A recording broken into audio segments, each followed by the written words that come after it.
Welcome to Spaces, built by Bush Construction, a podcast that brings genuine conversations that opens minds to creative ideas in construction, design, and development. We'll share in-depth stories as an experienced commercial contractor and design firm, as well as our candid interviews with business leaders as it relates to the construction industry. So let's get started. I think most of us have been there. We have a house project that needs to be done and decide to tackle it ourselves rather than go to the expense of hiring it out. Sometimes the project turns out really great and we save a heap of money as a DIYer. And sometimes projects end up half done or the time we ended up spending far exceeded what a professional would have spent. Our time is money after all. Today, our last episode in our Construction Delivery Method series, we wanted to have a bit of fun and go off the beaten path. We are going to discuss the pros and cons of GCing your own commercial project, much more complex than your typical home improvement project. Let us know what you think after listening. So we've just concluded our 5 delivery methods: hard bid, CMA, CMC, design build, and development. And we thought it would be fun to touch on owners being their own GC, where it's not a delivery method, it's still something to chat about. And I saw recently on Netflix episode on tiny houses, which I think are fascinating. And this couple was getting ready to get married, and the husband-to-be had started building their tiny house. And it was a tiny, tiny house. And so he thought he had it all under control, and he'd done really creative things. He'd sketched it, different pitches of the roof, different shapes and whatever, and then got very overwhelmed because he had a day job. Their wedding was 4 weeks away. One of them had just taken a job in a different state, so now the time crunch was on, and they called the tiny house builders to come in and save the day. And as I took a look around, they had to bring in more workers than normal just because it was a time crunch. And as they walked through, they're seeing different things that needed to be finished, more materials that needed to be bought, talking about lead times. And then one of them walked up into the little loft bed area and said, hey, you don't have any egress window, because both of his windows that the husband-to-be had installed were the lever style, so you couldn't actually crawl out of them. And he had never thought about that. So now they're tearing off work that he had already done and buying new materials to build this egress window out. And so they were actually undoing things that he had done before they could actually finish what he hadn't done. And so all of that to say, this is going to be a fun topic to talk about, like, what are some pros and cons, or what are some pitfalls of if you think you can do your own project, saving money possibly, or will it turn into that money pit that people talk about as well?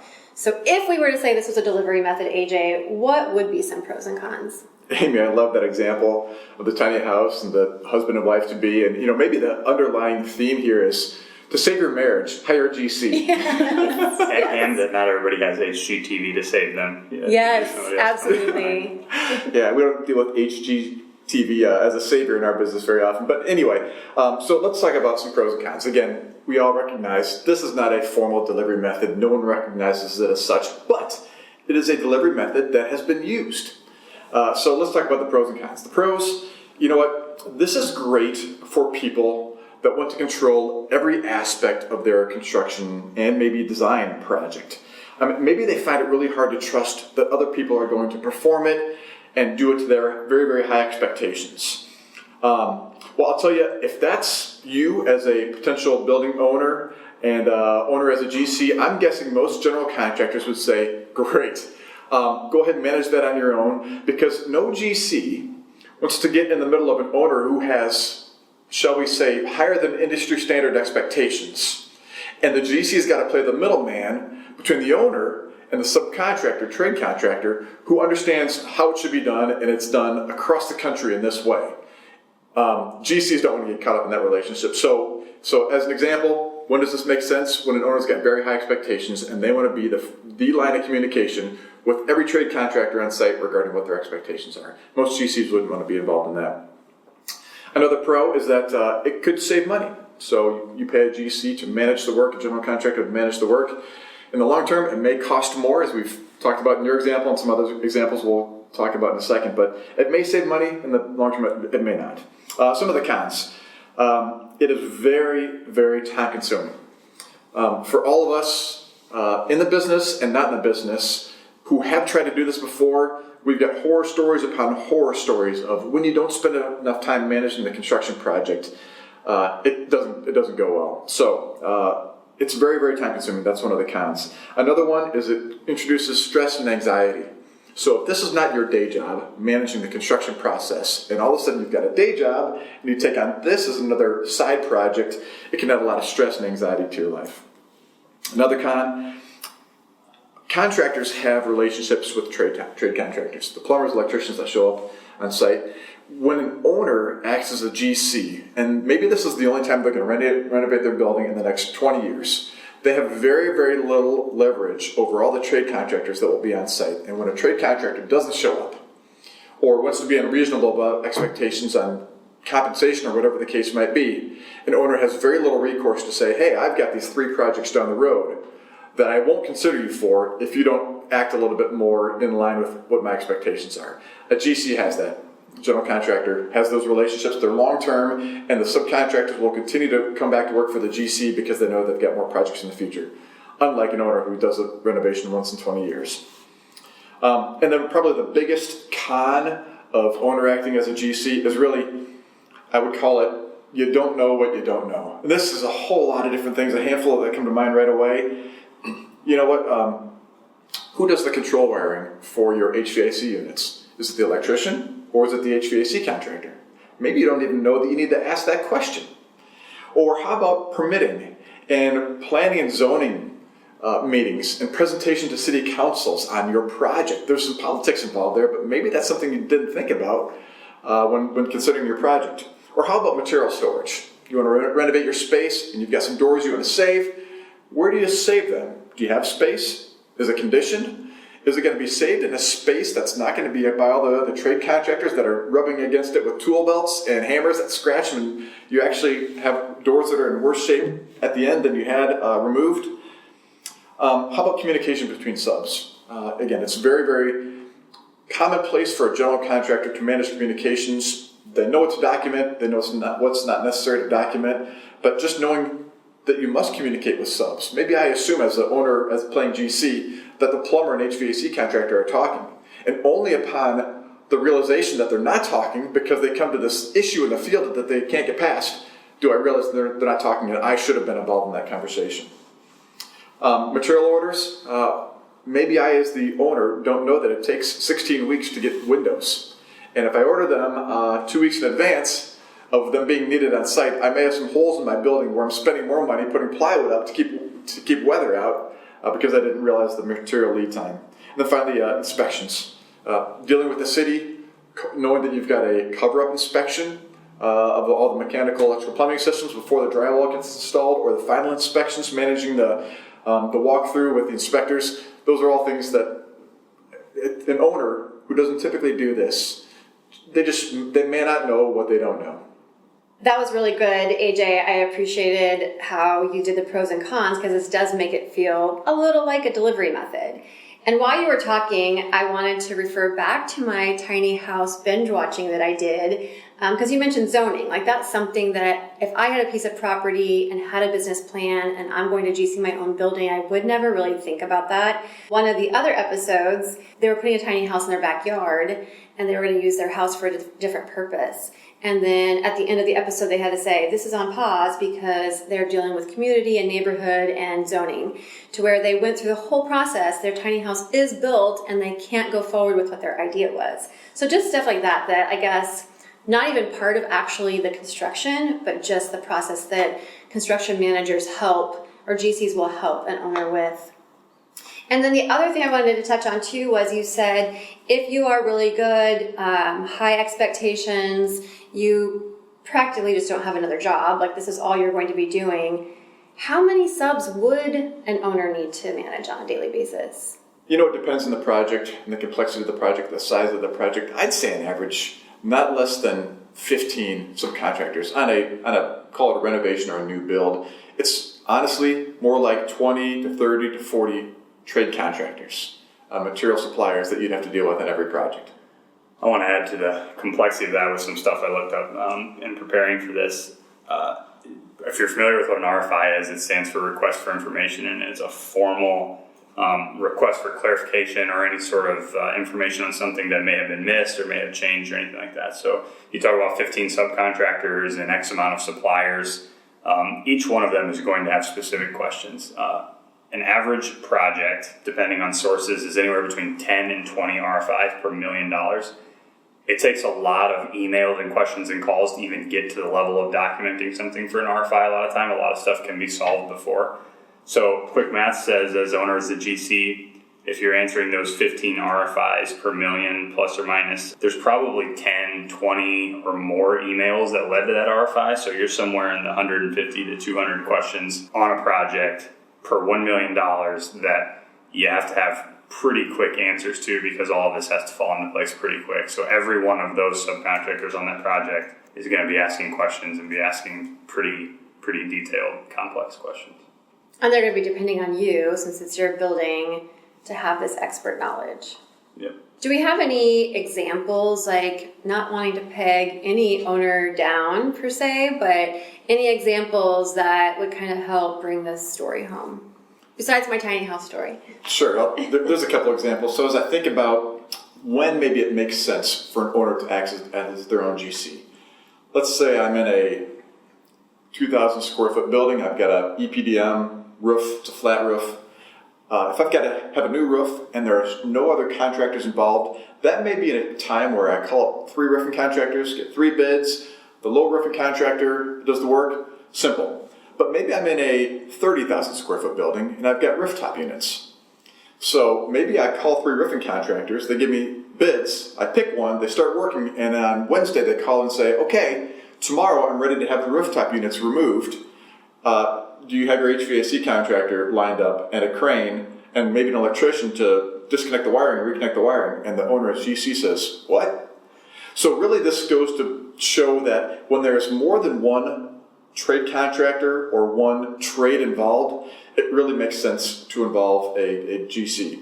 If there's one trade involved, you can turn to that one trade and say, hey, I hired you to do the entire thing. But asking a roofing contractor to hire a crane and an HVAC contractor and an electrician to do all that additional work, that may not make a whole lot of sense. So that's maybe one case when it does make sense and when it doesn't. Another sort of thought that crossed my mind, you talk about professionals in every industry. They've got their unique way of doing business. And as I think about this, would I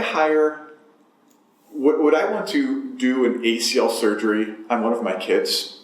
Obviously can't do it on myself because I'd have to be under, or I've got a high tolerance for pain. But try. I could try. I think that would have been painful. But would I do an ACL surgery on myself or somebody in my family? Or would I represent myself in a court of law? If I had a legal issue, would I take on an attorney? Well, no. There's no way. I don't know what I don't know in those industries. So it makes me wonder why a building owner or a business owner would want to take on the role of GC. I'm not saying we're as complex as doing ACL surgery or the level of training required maybe to be in a court of law, but it's pretty complex in some cases. We mentioned a few on the podcast today. I've got an example of we were working with a company who was doing a renovation / addition to their building not too long ago, and they ran into some issues, and the biggest issue was in sequencing, and it's something it's really pretty difficult. As an architect, I don't worry as much about sequencing because I have a construction team to lean on for that, and that's their expert. But this project had fallen basically out of sequence. They thought the mechanical and electrical and plumbing teams were ready to come in and start doing their thing, and they weren't. The other pieces that needed to land in front of them weren't ready. So at that point, you're trying to hurry the people who need to catch up to get this team ready. This team's kind of not just going to hang around. They're going to leave and they're going to say, call me back when you're ready, and then they're moving on to another job, and now you're backed up because you're trying to get them back out on the job site. And that ended up having this client call for somebody to professionally manage their project. So sequencing is a whole thing that when you talk about you don't know what you don't know, you simply just don't know that until you've kind of gone through it. You don't know all the little intricacies that need to fall into place. Okay, you raise a great point. As we talk about the coordination of construction and design, in the case of an RFI, If the owner has hired an architect or an engineer to design the building, maybe the architect and engineer can help manage that. But most architects and engineers won't get into the, as you mentioned, the business of sequencing work or maybe managing material deliveries. I think about an example. Okay, I'm going to renovate my building. I've got 400 doors to bring up into the 4 different floors of my building. Maybe a GC would say, hey, why don't you pull out a window and deliver those through the window on each floor of the building? Would an architect and engineer recommend that sequencing or material logistics handling option to the owner? Maybe they wouldn't, but that's just not what they think about. They don't think that's what the contractor thinks about. So one more example of you don't know what you don't know. Architects and engineers can certainly help out from a design perspective, but there are some material handling or sequencing things that they typically don't think about, and an owner not being in the business also may not consider. This is so much more on a smaller scale, but in terms of a medical or a dental office, even having the IT provider come in late and the countertops not having holes drilled for the cords so that the receptionists don't have all these cords everywhere. Or if a server's in a basement, the drywall, there's no hole for the drywall. So when I think of this kind of, as delivery, I think of a lot of potential rework and headache. The amount of aspirin or medication an owner might need to take to get through would be quite a bit. And lost time, because in that example, and then even in the door example, that could be a whole day for someone. Like a receptionist trying to get everyone set up and it's not efficient. She could have lost a morning or a whole day, or trying to figure out the door situation as a supplier is sitting there with his truck waiting for you to get them off of his truck. That kind of goes back, AJ, to your comment about if this is your full-time job and you're an expert at this, or your expectations are high, this would be a good fit for you. What is is there hours that you can say, like how many hours of your life are you going to lose over a project like this? Great question. I'm not sure there's a real succinct answer, but let's just take a $5 million project, for example. And again, this really varies by the project complexity. Is it new? Is it a renovation? We might assign a project manager, that's the person that coordinates all the contracts in the office, to a project like that for maybe 20 hours a week. Again, that can vary based on the project complexity. And we'd probably also assign a superintendent to that project 30 to 40 hours a week. Now keep in mind, these two individuals are a project manager and superintendent as their day job. They do this all day long, every day. They're good at it. So in the example of a $5 million project, what could the owner expect to do? Let's say they're being generous, half as effective as a project manager and a superintendent. Well, 20 hours per week of a PM and 40 hours a week of a superintendent, 60 hours a week, I'd say an owner as a GC could expect to spend, at a minimum, 120 hours per week, in addition to whatever tasks, family obligations, or work obligations they've got in addition. So again, maybe that's an extreme example. Would an owner take on a $5 million project? Probably not. But it is a fair amount of time for someone who doesn't do this every day, day in and day out, as their primary profession, and who does it very, very efficiently. So thus the stress and the aspirin and everything else of how this could be, and the fact of a GC is a little bit more than what we show on the surface. Michael, you had one talking about cars, talking about what our expectation of building a car would be. What was that? Yeah, I was, again, to the notion of not knowing what you're kind of blind to and what you wouldn't know otherwise. I was listening to a podcast from the head of design at Ford on the 2021 design of the Ford Bronco. And it was interesting. I'm a person who designs things, so I kind of understand the process, so to speak. But it was interesting to hear them say all the things that you would never guess about the design of a car, such as all of the different requirements for different countries. The one that comes to mind, like AJ said, is steering wheel. Yes, obviously the steering wheel is different in different places, but it's emissions, it's turn signals, it's regulatory ways in how they can sell the car, all the way down to roads in the countries that have been around for a very long time were designed for oxen, where many of our roads here were designed for cars. So it's a very different animal in how people even use their cars in that area. So again, just kind of back to you would never guess the things that you kind of learn or have to know by getting deep into the process of something. This was very fascinating, and I think that all of these examples just go back to serve. You don't know why you need a GC. You don't know why you're paying professional services for this middleman per se. So hopefully this cleared up a little bit of what does a CM and GC do.